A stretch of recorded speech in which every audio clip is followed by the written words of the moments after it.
भारत के केरल राज्य में स्थित सबरीमला मंदिर अपने आप में कई रहस्यों को समेटे हुए है। कहते हैं कि यहाँ पर भगवान अयप्पा की पूजा की जाती है, जो भगवान शिव और विष्णु के मिलन से होने वाले पुत्र है। लेकिन ये आखिर संभव कैसे हुआ और इसके पीछे की पूरी कहानी क्या है? कहा जाता है कि इस मंदिर में औरतों का जाना सख्त मना है। आखिर ऐसा क्यों? हमने जब इस मंदिर के रहस्यों की खोजबीन की तो हमने एक बात को जाना जिसे सुनकर आप सभी चौंक जाएंगे।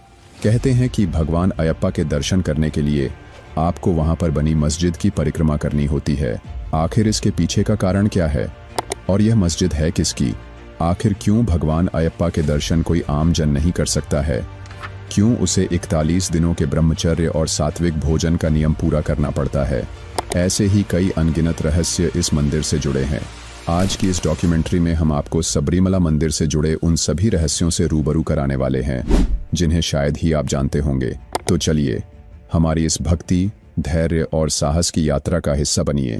दोस्तों, सबरीमला मंदिर के पीछे छुपे इन सभी रहस्यों को जानने के लिए हमें इतिहास के पन्नों को पलटना होगा, जिसकी शुरुआत एक कथा से होती है। इस कथा का आरंभ होता है असुर महिषासुर से। महिषासुर ने अपनी कठोर तपस्या करके ब्रह्मा को प्रसन्न कर लिया। महिषासुर पर प्रसन्न ब्रह्मा ने उसे वरदान मांगने को कहा। असुर महिषासुर ने ब्रह्मा से अमर करने का वरदान मांगा। ब्रह्मा ने कहा कि जिसने इस संसार में जन्म लिया है उसकी मृत्यु तय है, अतः मैं तुम्हें अमरता का वरदान नहीं दे सकता। इसके बाद महिषासुर ने थोड़ा सोच विचार किया और कहा कि भगवान ब्रह्मा, मुझे ऐसा वरदान दीजिए कि मेरा वध केवल एक स्त्री ही कर सके। उसने स्त्री को कमजोर मानकर यह वरदान प्राप्त कर लिया। उसे लगता था कि कोई भी स्त्री इतनी शक्तिशाली नहीं हो सकती जो मेरा वध कर सके। इसके बाद से ही महिषासुर ने अपना आतंक चलाना शुरू कर दिया और तीनों लोकों पर अपना आधिपत्य स्थापित कर लिया। वह औरतों पर अत्याचार करने लगा। उसका आतंक जब ज्यादा ही बढ़ गया तो सभी देवता भगवान शिव के पास पहुंचे और सहायता मांगी। लेकिन महिषासुर को केवल एक स्त्री ही मार सकती थी, इसी वजह से वे भी कुछ नहीं कर सकते थे। ऐसे में भगवान शिव ने माता पार्वती को बताया कि अब उनका दुर्गा रूप लेने का समय आ चुका है। माता पार्वती ने देवी दुर्गा का रूप धारण किया और असुर महिषासुर का वध कर दिया। लेकिन इस कथा का अंत यही नहीं हुआ। असुर महिषासुर की एक बहन थी जिसका नाम महिषी था। महिषी अपने पिछले जन्म में त्रिमूर्ति के अवतार दत्तात्रेय की पत्नी लीलावती थी। अपने कर्मों के कारण दत्तात्रेय ने उसे श्राप दिया और वह महिषी के रूप में जन्मी। महिषी को लगता था कि उसके भाई का वध सभी देवताओं ने मिलकर छल से किया है। वह किसी भी तरह से अपने भाई की मृत्यु का बदला लेना चाहती थी। यही सोच लेकर महिषी ने भी भगवान ब्रह्मा की कठोर तपस्या की। महिषी की कठोर तपस्या से ब्रह्मा जी प्रसन्न हुए और उसे एक वरदान देने को कहा। महिषासुर की तरह ही महिषी ने भी उनसे अमरता का वरदान मांगा, लेकिन ब्रह्मा ने यह वरदान देने को मना कर दिया। इसके बाद उसने कहा, ब्रह्मा जी, मुझे ऐसा वरदान दीजिए कि मेरा वध केवल भगवान विष्णु और भगवान शिव के मिलन से होने वाले पुत्र से ही संभव हो। भगवान ब्रह्मा ने महिषी को यह वरदान खुशी खुशी दे दिया। महिषी भी ऐसा वरदान पाकर बेहद खुश और अहंकारी हो चुकी थी। उसके लगता था कि ऐसा कभी भी नहीं हो सकता है, लेकिन वह नियति के खेल से अनजान थी। भगवान ब्रह्मा से वरदान पाने के बाद महिषी ने विकराल रूप धारण कर लिया। उसने चारों ओर त्राही त्राही मचा डाली। उसने सभी को मारना शुरू कर दिया। महिषी का आतंक चल ही रहा था कि इसी बीच एक असुर भगवान शिव की कठोर तपस्या कर रहा था। उसकी कठोर तपस्या से प्रसन्न होकर भगवान शिव ने उसे वरदान लेने को कहा। उस असुर ने बहुत सोचा विचारा और भगवान शिव से कहा, महादेव, मुझे ऐसा वरदान दीजिए कि मैं जिस किसी के भी सिर पर हाथ रखूं वह भस्म हो जाए। भगवान शिव ने उस असुर को यह वरदान दे दिया, जिसके बाद उसे असुर भस्मासुर के नाम से जाना गया। महादेव से ऐसा शक्तिशाली वरदान लेने के बाद उसने शिव से कहा कि आप कहीं जाइएगा मत, मुझे अभी भी विश्वास नहीं है। भगवान शिव ने उसे अपने वरदान का परीक्षण करने को कहा तो उसने कहा कि मैं अपना पहला परीक्षण आपके सिर पर हाथ करके करना चाहता हूँ। भगवान शिव ने कहा, जैसा तुम चाहो। जब भस्मासुर महादेव की ओर हाथ रखने के लिए भागा तो भगवान ब्रह्मा ने समय चक्र को रोक दिया। भस्मासुर भागता ही रहा, लेकिन वह भगवान शिव तक नहीं पहुंच सका। यही वह समय था जब भगवान विष्णु का मोहिनी अवतार होना था। भगवान विष्णु ने मोहिनी अवतार लिया और भस्मासुर के सामने प्रकट हुए। भस्मासुर मोहिनी को देखकर अपने सुध बुध खो बैठा, क्योंकि मोहिनी का रूप अत्यंत सुंदर और आकर्षक था। भगवान विष्णु ने मोहिनी रूप में भस्मासुर के साथ नृत्य करने का नाटक किया, जिसके चलते भस्मासुर का हाथ उसके खुद के ही सिर पर रखा गया और वह भस्म हो गया। इसके बाद जब भगवान विष्णु मोहिनी के रूप में भगवान शिव के सामने प्रकट हुए तो भगवान शिव उनकी मोहक छवि से प्रभावित हो गए। उनके मिलन से एक दिव्य बालक का जन्म हुआ जिसे हरिहर कहा गया। यही बालक भगवान अयप्पा थे। एक बार पंडालम राज्य के राजा राजशेखर, जो निसंतान थे, वह जंगल में पंपा नदी के किनारे कठोर तप कर रहे थे। तभी उन्होंने अचानक एक रोते हुए बच्चे की आवाज सुनी, जिसका पीछा करते हुए उन्होंने टोकरी में एक छोटा बच्चा देखा जो दिव्य दिख रहा था।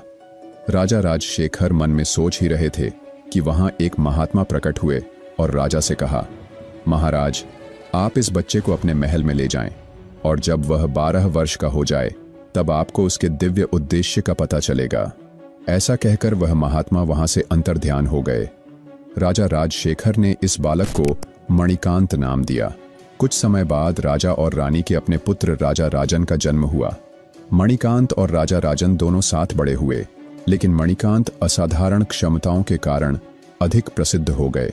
उन्होंने वेदों और युद्ध कला में निपुणता प्राप्त की। अपनी शिक्षा पूरी करने के बाद अयप्पा ने अपने गुरु से गुरु दक्षिणा मांगी। गुरु ने उनके दिव्य स्वरूप को पहचानते हुए अपने गूंगे और अंधे पुत्र के लिए दृष्टि और वाणी का आशीर्वाद मांगा। अयप्पा ने जैसे ही उनके पुत्र के सिर पर हाथ रखा, वह देख और बोलने लगा। यह घटना अयप्पा की अद्भुत शक्तियों का प्रमाण बनी। राजा राजशेखर के 2 पुत्रों में से अयप्पा बड़े थे।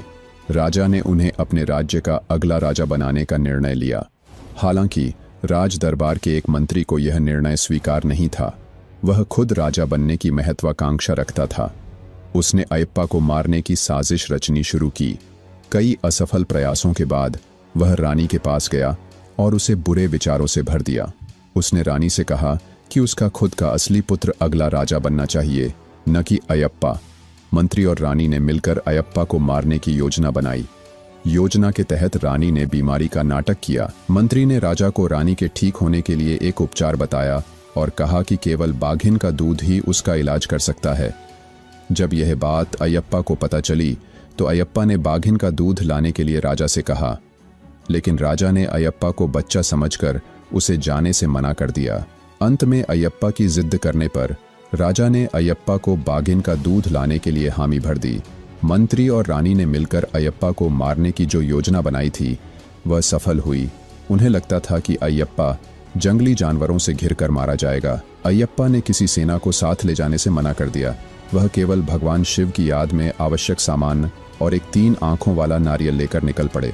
यही वह समय था जब महिषी वध होना था। जंगल में जाने के बाद अयप्पा और महिषी के बीच भयंकर युद्ध हुआ। युद्ध के दौरान अयप्पा ने महिषी को हराकर उसे देवलोक से नीचे गिरा दिया। अजूथा नदी के पास दोनों के बीच अंतिम संघर्ष हुआ। युद्ध के अंत में अयप्पा ने महिषी की छाती पर चढ़कर भयंकर नृत्य किया। महिषी को अपनी हार का एहसास हुआ और उसने जाना कि अयप्पा कोई साधारण मानव नहीं, बल्कि हरि और हर के पुत्र थे, भगवान विष्णु और भगवान शिव के अवतार। महिषी ने अपनी गलती स्वीकार की और मृत्यु को गले लगा लिया। महिषी के वध के बाद भगवान शिव प्रकट हुए और अयप्पा को उनकी दिव्य पहचान बताने का निर्देश दिया। भगवान शिव ने अयप्पा से कहा कि वह राजा राजशेखर के पास जाएं। साथ ही भगवान इंद्र बाघ का रूप लेकर अयप्पा के साथ गए। जब अयप्पा बाघों के झुंड के साथ महल पहुंचे तो राज परिवार भयभीत हो गया, लेकिन जल्दी ही उन्हें अयप्पा की दिव्यता का एहसास हुआ। रानी और मंत्री ने अपनी गलतियों को स्वीकार किया। इसके बाद अयप्पा ने सभी को आशीर्वाद दिया और अंतर्ध्यान हो गए। अयप्पा के अंतर्ध्यान होने से राजा राजशेखर गहरे दुख में डूब गए, लेकिन भगवान अयप्पा ने दिव्य रूप में प्रकट होकर राजा को सांत्वना दी। उन्होंने राजा को निर्देश दिया कि वह सबरीमाला पर्वत पर एक मंदिर का निर्माण कराएं और वहां भगवान की मूर्ति स्थापित करें। अयप्पा ने बताया कि इस मंदिर में भक्तों को तपस्या और व्रत का पालन करना होगा। उन्होंने 41 दिनों की तपस्या, ब्रह्मचर्य और 18 पवित्र सीढ़ियों की महिमा का वर्णन किया। राजा ने उनकी आज्ञा का पालन किया और सबरीमाला मंदिर का निर्माण कराया। जब मंदिर का निर्माण पूरा हुआ, भगवान परशुराम ने स्वयं भगवान अयप्पा की मूर्ति गढ़ी और मकर संक्रांति के दिन उसे मंदिर में स्थापित किया। इस प्रकार भगवान अयप्पा की पूजा का आरंभ हुआ। आज सबरीमाला मंदिर विश्व के सबसे प्रमुख तीर्थ स्थलों में से एक है। यहाँ हर साल करोड़ों श्रद्धालु आते हैं। भक्त इस मंदिर तक पहुँचने के लिए कठिन तपस्या करते हैं और घने जंगलों व ऊंची पहाड़ियों को पार करते हैं। मकर संक्रांति के दिन मकर विलाकू का दृश्य देखने के लिए लाखों लोग एकत्र होते हैं। ऐसा माना जाता है कि इस दिन भगवान स्वयं प्रकाश के रूप में प्रकट होते हैं। सबरीमाला वह स्थान है जहां भगवान अयप्पा अपने भक्तों को आशीर्वाद देने के लिए सदा निवास करते हैं। लेकिन सबसे बड़ा सवाल तो अब जन्म लेता है, और वह है कि जब यह मंदिर सभी की आस्थाओं का प्रतीक है, तो फिर इस मंदिर में औरतों का जाना क्यों मना है? इसके पीछे की क्या कहानी है, आइए आपको बताते हैं। दरअसल इस कहानी की शुरुआत महिषी के वध से ही होती है। जब महिषी का वध भगवान अयप्पा ने किया तो महिषी एक सुंदर स्त्री में परिवर्तित हो गई। उसने अपनी पहचान बताते हुए कहा कि उसका नाम मल्लिकापुरातम्मा था। उसे एक वन में राक्षसी ने राक्षसनी होने का श्राप दिया था और उस राक्षसी की मृत्यु के बाद ही वह श्राप टूट सकता था।